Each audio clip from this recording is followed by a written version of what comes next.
Hello, I'm Peter Collins, and I've got the privilege of sitting next to a man who is an international speaker, one of Australia's best known sales trainers, and also an absolute wonderful human being, Craig Carr. Welcome, Craig. Great to be here. You know, I've had the privilege of spending time with Craig and his family over the last couple of days, and I first got to see, and they're wonderful people by the way, and I first got to see Craig work around about a month ago on the Gold Coast here in Australia. And you know what? He was somebody special. I warmed to him straight away because me, with my background in sales, and I've only had 55 years. Yeah, just about got the hang of it. And Craig, with his background that goes back 37 years now, between us we've got about 93 years, I reminded Craig this morning, of sales experience. It's not 1 year 93 times, it's 93 real years of sales experience. And one of the things that I found with Craig, not only did I warm to him, but what Craig provided, and what you do provide, Craig, is absolutely uncanny, and it's innovative, because what you're able to do is to take even the most complicated sales processes and make them sound simple, make them sound doable. And that's something most sales trainers can't do. And in fact, most of the stuff that you do is not only good, it's groundbreaking. And that's why I'm so privileged to be part of what you're about to do in the future. In fact, Craig and I are about to start working together, and we've got so much synergy in the way that we work, we want to share it with the rest of the community. Because with what Craig does, his stuff is not only easy to follow, it's not only workable, but he transfers a passion that makes you want to be part of what he's doing. And Craig, for that, I really appreciate with what you're doing and what you're about to add, not only to myself and my life and the work that I do, but also to the groups that I share, especially on social media. And for that, I want to thank you. Oh, it's my pleasure, mate, and thank you for the kind words. A little bit embarrassing, to be honest, but I take my hat off to you. I mean, this guy's been selling for over 55 years. He's got 140 books you've written, 70 just business books. Yep. Unbelievable. And 10,000 people just on one of your platforms on social media. It's insane. So I tip my hat to what you're doing and what you've done, and your history. I mean, 3-time Hall of Fame record in sales. I mean, it's impressive what you've done. Thank you. You know, the interesting thing with what I've seen you do is you actually bringing not only passion into what you're doing, but you take that passion to a different level. Not only because of your knowledge, but because of the way that you share the knowledge. Can you just share a little bit more of how you do that and what the reason is behind it?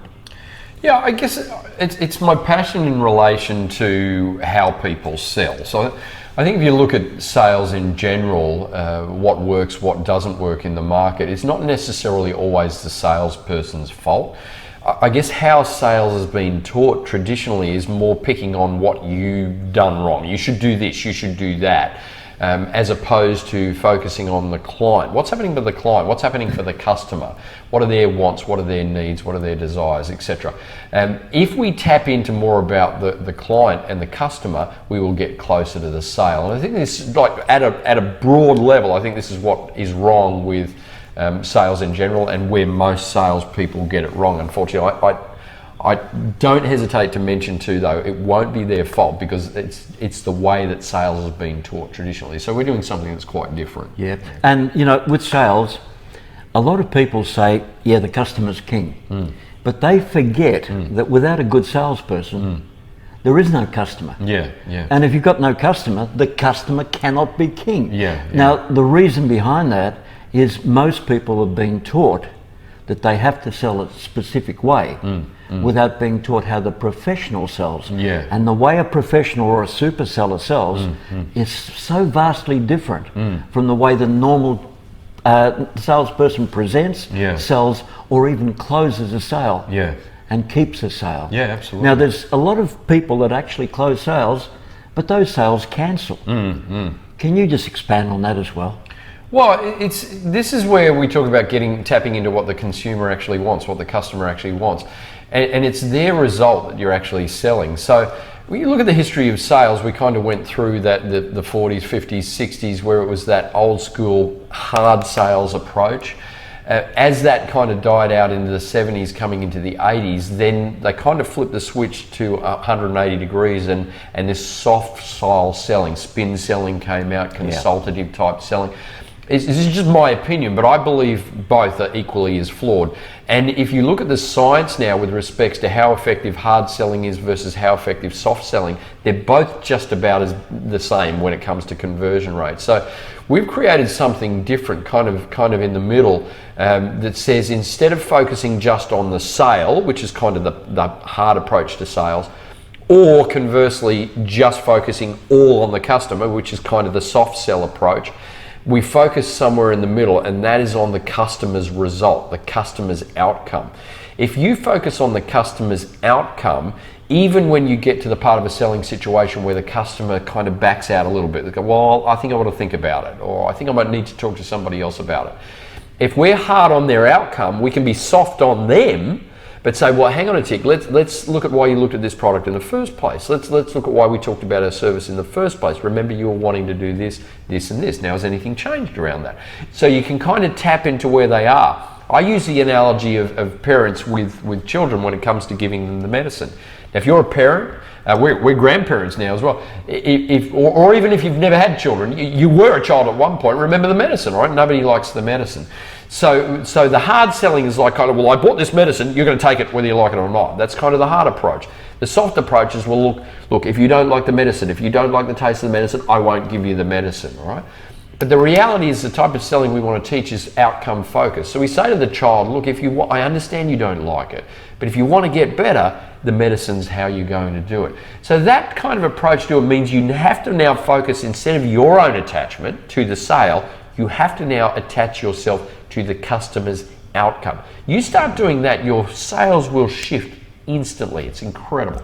Correct. And most of everything that people do in the selling area is based around perception. Yeah. The perception the client has of what you're telling them. Yeah. The perception of what you have about what the client needs. Yeah. And needs selling? Yeah. No, Yeah. it's wants selling. Yeah. It's what the client wants. It becomes your perception. Yeah. Yeah. The other thing is, you also started talking about the consumer. Yeah. Now, one of the things that most people in sales have been taught is the USP when it comes to selling. Yep. Unique selling proposition. Yep.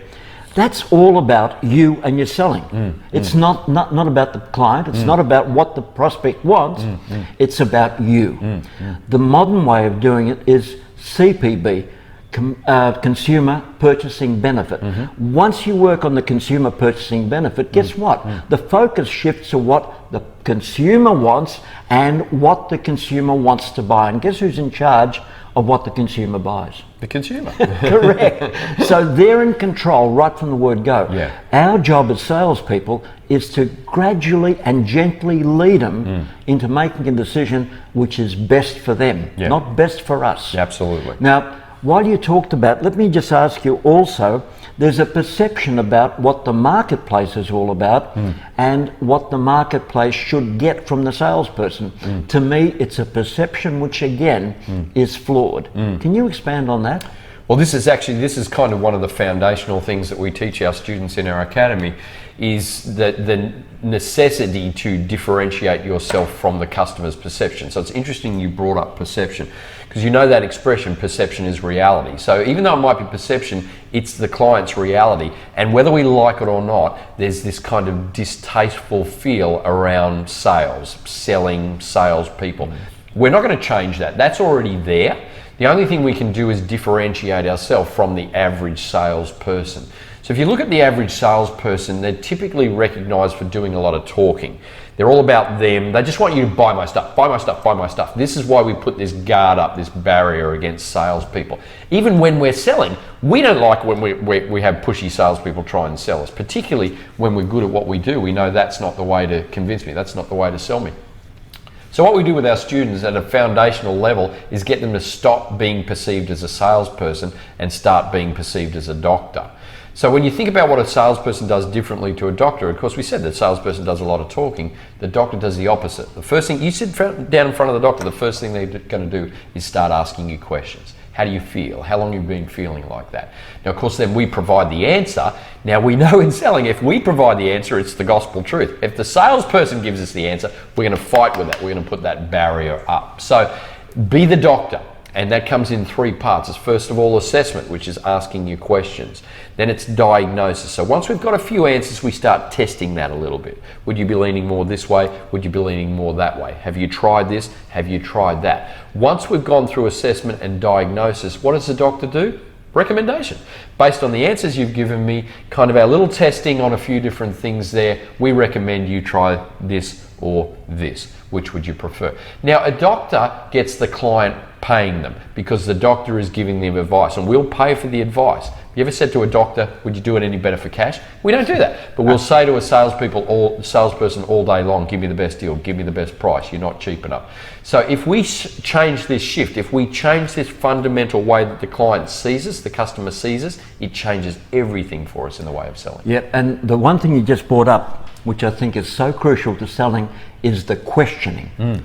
Most of the salespeople actually question, and once they've got the question out, they're thinking of the next question. Yeah, exactly. Instead of listening to what the prospect has to say. Yes. How in the heck can you ask the next question until you've heard what they've said? Exactly. Most salespeople want to do it that way, yet the professionals, you and I know, what do?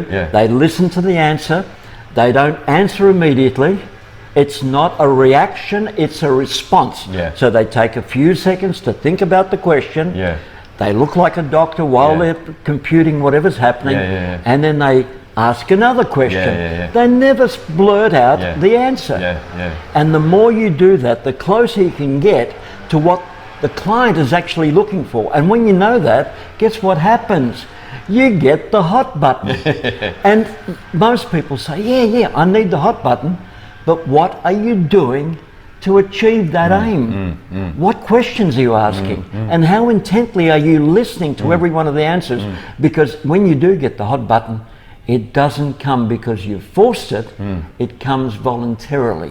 And most of the times, every hot button you receive is a voluntary answer. And I've learned over the years not to listen to the first answer, the second, or even the 10th. And when I feel I've got a hot button, the first thing I do is I write it down in front of the client. Why? So I don't forget, but I can then also use it as a reinforcement when I go to summarize, whether it's that section of the sale or another part of the sale. Now, when you do that, you've got one hot button. Ask more questions, get a second hot button. Ask more questions, get a third hot button. And it's simple then to work out which of these three are the most important to you. Absolutely. Guess what happens then? The person tells you, this is what you need to sell me. How many people in sales are doing that? Nobody. And you know, the funny thing is, we're all learning. And while we're learning, we've got to become teachable. Because as salespeople, the longer we stay in sales, the more we grow, the more teachable we become, the better we sell, because selling is about money. The more we sell, the more we earn. But most salespeople don't quite get it. So they don't get enough prospecting done. They don't have a reserve of prospects they can call on. They don't have customers they can pick up more referrals from. And guess what? All of a sudden, these people that should be selling well and earning a lot of money are really languishing. Can you add to that? Well, it's true, and the stuff that made you successful in the beginning, you have to keep doing. So sales has always been about prospecting, presenting, following up. Any one of those things you're missing or not dedicating enough time to, your sales will suffer. But you won't see it straight away. You'll see it typically 2, 3, 4 months after. And you'll be wondering what's happening in the market. You'll be looking things to blame. The prices have changed, economy's changed, there's an election, there's fires, whatever it is, we'll be blaming the market. But the reality is, if we look back, it's probably actions or inactions, things that we stopped doing a few months earlier. So keep that pipeline filled, make sure that you're dealing with the customers, and don't be too quick to assume that once a customer's bought, that's the end of it. What else do they need? How do you create lifetime customers? Because once you've got the client, there's more that you can do with them. If you don't mind, I wanted to pick up on one of the points too, because I think Peter touched on. I just want to make sure people understand it, because sometimes we use terms that are familiar to us but may not be necessarily familiar to everybody. When Peter talks about a hot button, he's talking about something that's of interest to the client, something that they want, that they need. So a hot button's good, all right? So hot buttons will bring that sales barrier down as opposed to cold buttons, which will bring that sales barrier up. I think what a lot of salespeople do, they get very excited when they've got like 5 or 6 hot buttons there. It's go, wow, this customer really needs my product. But that doesn't mean they're going to convert them, doesn't mean that they've sold it. Correct. So one of the things that you want to do, once you start finding a hot button, or another word I like to use, I like to call it a pain point. Once you find a pain point, don't just be looking to find 15 different pain points. Once you've got a pain point, dig a little bit deeper into that pain.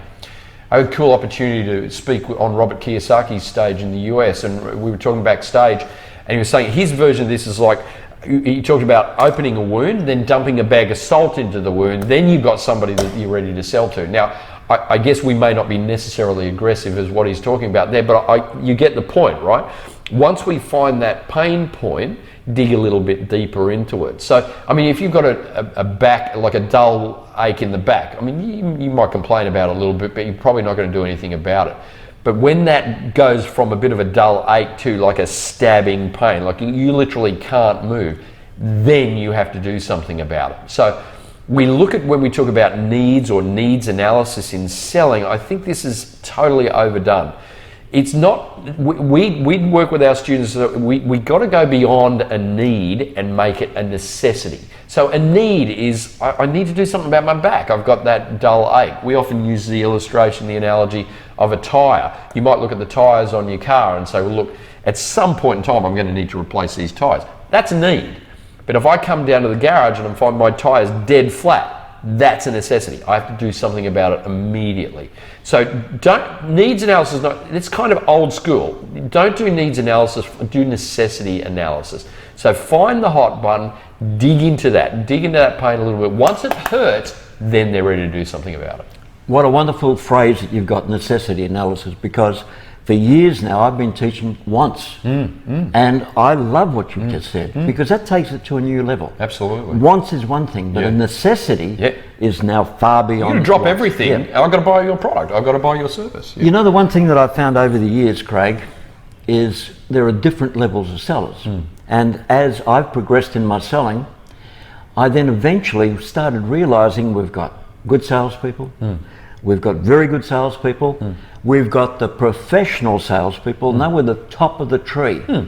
But you know what? I met a lot of other people which were way above that level, and about 20 years ago I coined a phrase which I call super sellers.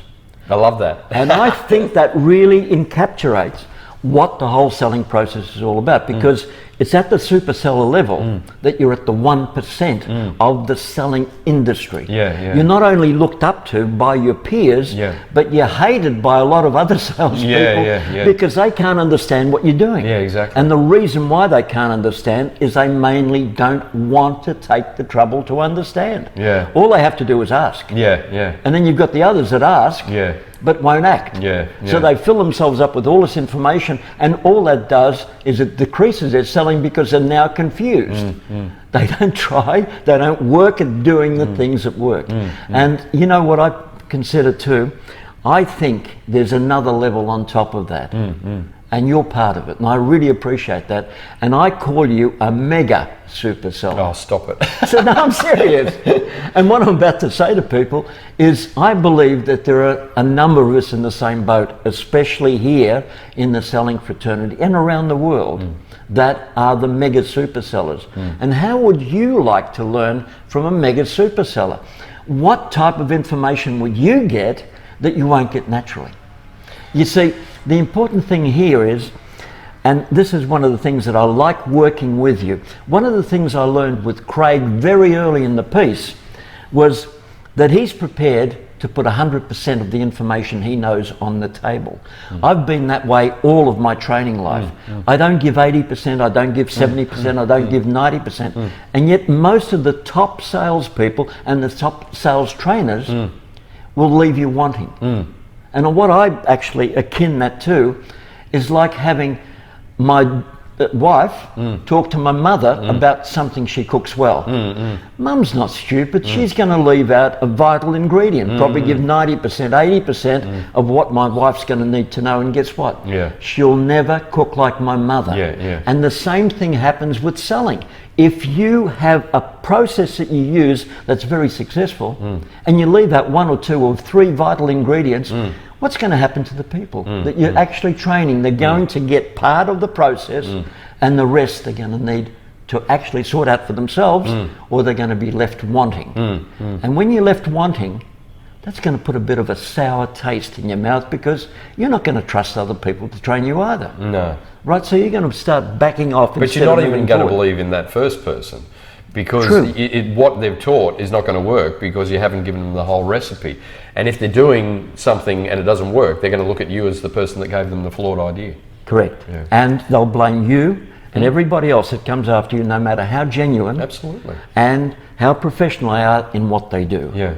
You know, the most important thing from what I've learned from you, and I've seen you work a number of times now, and you actually don't hold back, but you give information at a level that many people don't comprehend. But what I like also is that you go over the same subject 2 or 3 times until they start getting a handle on it. And that is another thing that I think the sales training industry can learn from, and especially those wanting to learn from the professionals that have got that information that they need to learn with. Now, you've taken things to a new level, not only in selling, but in the whole process that you've been developing for quite some time now, that takes the people to a level beyond that level above the level. And that's something that I haven't seen in the industry before. It's unique. Thank you. And it's something that I'm so proud to be a part of, joining in with you in what you do and how you do it.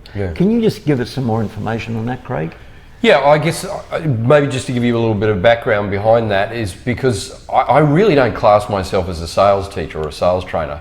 What I do is really teach communication. So I have diplomas in professional body language. I have diplomas in applied psychology. So I'm very much about reading clients, reading people, and understanding brain science to know how the human brain thinks in certain situations. Now, we can partner that now with the technology that we have available through not just MRI, but functional MRI now, which we can actually scan the brain at certain parts. So we know what's happening in a person's brain at certain parts throughout the sales process.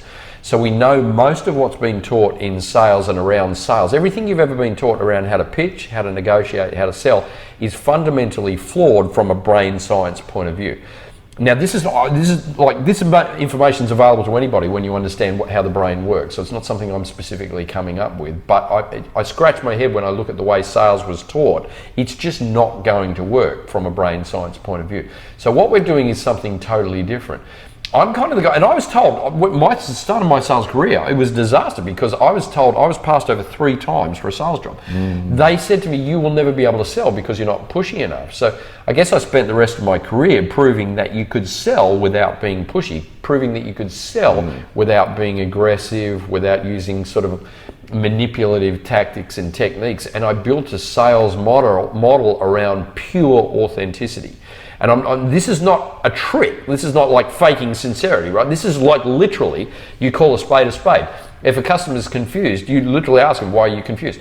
So there's no tricks, there's no watch this hand while I'm doing something with this hand. And what that's enabled me to do is with our students, even students that are brand new, but we have people coming through our academy that are orthodontic organizations, dental organizations, psychologists, interior designers. These people don't be fooled. These people are selling, but they can't appear salesy from their industry point of view. In fact, they're even restricted in advertising and other things like that where they can't be salesy. So we are teaching them to increase their conversions, increase the amount of customers coming into their doors without using techniques or pushy tactics, because it will bring them undone. My wife is joking, calling us the dentist whisperer at the moment. We've got so many dentists coming through our program at the moment, it's ridiculous. But it's fun. We're teaching sales in a totally different way.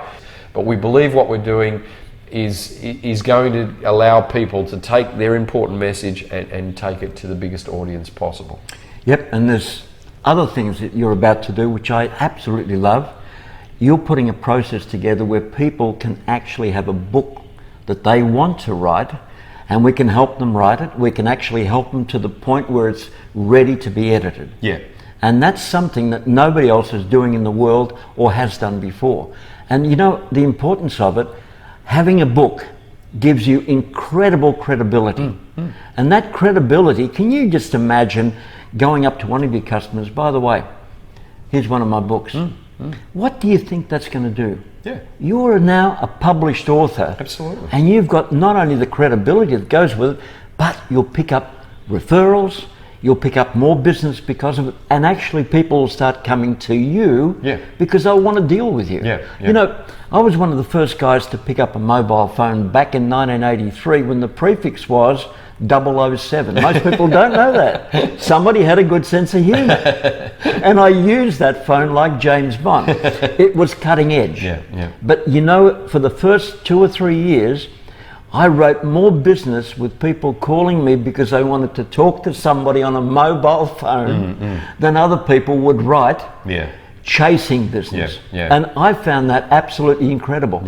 And we're at that point now where we can offer the individual the same thing.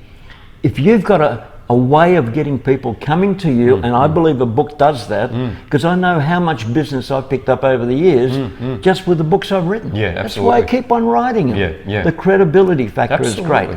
Now, one of the things that goes with credibility, and I've heard this so many times, and I want your opinion on this, because I've heard so many people say, I don't sell anything, I let them buy from me. And then when I watch what they do, they're using every closing tactic in the book to get people to buy. They're actually leading them step by step. Now, what are your thoughts on that? Because to me, I think that's a wrong way of selling. Well, I talked about authenticity before. I'm just 100% authentic. So if I want to get somebody to buy my product, I'm going to tell them I want you to buy my product. So there's no tricks with it. What I'm literally doing with the folks I sell to, because I'm still actively selling, I just don't teach it. I've got a sales business that I've still been running for over 26 years. And so we're selling not just B2B, but business to consumer as well. So I can tell you what's happening in the market like today, like what consumers are saying. The thing, and anything that comes across now is non-authentic, they will just catch you in it. So and don't, like, the consumers can Google the same sales tactics that you're trying to use on them. So you just be real. Think of it as how you would talk to your friend, or how you would, if your Uncle Bob came in to buy something off you, you're not going to use sales tricks on Uncle Bob. You're just going to talk to Uncle Bob about the product and see whether it's a fit for him. So why not sell that way? Literally sell that way. And if a customer's not interested in your product, why aren't they? Like, find out why. If you believe in your product and service so much that somebody's going to benefit from having it, and they're better off with it than without it, why wouldn't you do everything in your power to see if there's a match there or not? And that's what you're trying to do, see if there's a fit. Now, if there is, great. If there's not, fair enough too. Not everybody's meant to buy your product. This kind of old school thinking, you've got to be a born salesperson, you've got to have the gift of the gab, you can sell ice to Eskimos. This stuff, fair income. The hairs on the back of my neck come up. It's rubbish. It's absolute rubbish, and consumers will see straight through it. Just be real with people. Let me ask you, when you've been in a selling situation yourself, tell me the truth of this or not. Haven't you felt when it's not going well? Haven't you been able to intuitively feel, it's like, this is going pear-shaped, this is not going well, the customer doesn't like me, the customer's not going to buy my product. You can feel that, right? Here's the problem. Here's what most salespeople do when they feel that. When they feel this is not going well, they just talk more. They talk faster, or let's throw a few more benefits in, or let's knock the competitor, or let's get salesy on it. The worst possible thing they can do. What we teach our students at that point, when you feel this is not going well, when you feel you've got the customer confused, you've got the customer not happy, they're stressed about it, just time out, just stop, just literally stop selling to them, stop, call a time out. I mean, literally, you're not going to say time out, but you're going to say to the customer, now I'm sensing right now, I've said something to confuse you, or you're not on the same page with me. Why don't we just time out? Why don't we just stop for a moment? Let me just check in with you. Where are you at with this thing so far? Is this making sense, or is this not? Just be real. When you do that with a client, they're just going to tell you. They'll tell you warts and all. Now, by the way, if they're not going to buy, Wouldn't you rather know that up front? Or you like rush through a sales presentation and get to the end and say, what do you think? You want to go ahead? Like, I'd rather know up front. So we're not a fit. We're not a fit. Now, by the way, if they're not a fit at that point, doesn't mean you're not going to make a sale.